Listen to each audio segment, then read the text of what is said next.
Hi everyone, in this video we are going to tell you about the artificial intelligence in the Hello Neighbor game. Few words about the game. There is a place house and the neighbor's one across the road. The neighbor's house is full of secrets and mysteries, where the stranger thing is a mysterious basement door. The player's goal is to uncover all the secrets and find out what the neighbor is hiding behind his door. The neighbor's goal is to prevent him from doing that. This is how it looks in the game.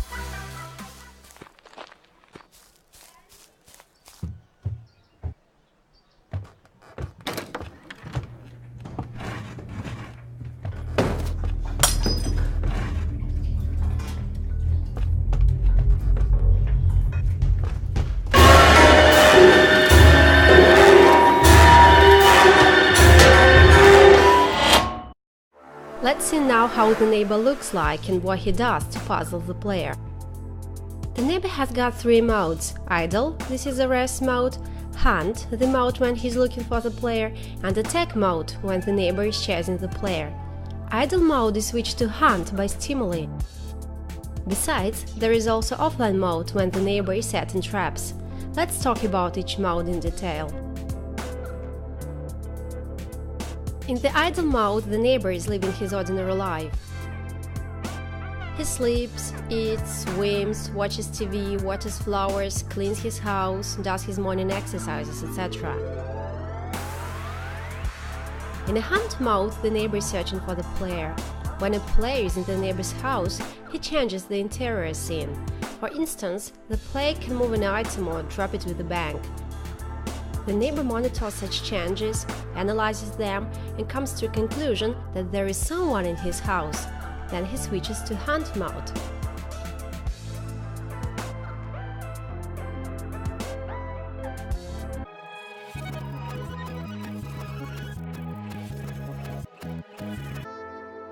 Everything like in the real life. The shyer and calmer you behave in someone's house, the fewer chances you have to be nabbed. So, how does the neighbor behave in a hunt mode? It's very easy. There are some important spots in the house, and the neighbor estimates probability of the player's presence in these spots. Let's talk about it later. Crucially, the neighbor never knows exactly where the player is. He just knows the most favorite places of the player in his house. It means that if you once hide yourself in the wardrobe, the neighbor will not probably find you there. But if you continue doing that, he'll start finding you there more and more often.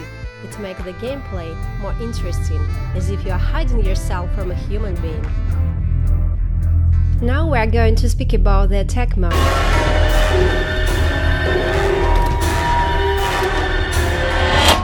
In this mode, the neighbor is pursuing the player to catch him. We are working on making the chasing more interesting. Maybe the neighbor will understand where the player is running to and will try to head him off. Or he might block all the doors cutting the player's path and will easily catch him. At the current state, the neighbor chases the player and throws various items at him, trying to stop him. It's terrible. The player has almost no chances to overplay the neighbor in this mode. What he can do is just running back to his house and hiding himself, checking out under the blanket. Let's move on to the offline mode. In this mode, the neighbor is setting traps. What he can do is to hang a watching camera or a pail of water above the door, set traps, prop up the door with a chair, or nail up windows. Later on, the player sees that the neighbor knows his most favorite places in the house and sets traps there. In case the player uses several routes in the house, the neighbor manages to set traps almost everywhere. So you may have a question: how does he manage to determine your most probable path? It's all about so-called key spots. The neighbor analyzes how often the player comes to a specific place in the house and figures out such key zones where the player may probably come. There are two types of key spots: those connected with objects and those connected with the player's route. The first ones are used by the neighbor to analyze how often the player uses this or that door, or how often he hides himself in the wardrobe, for example.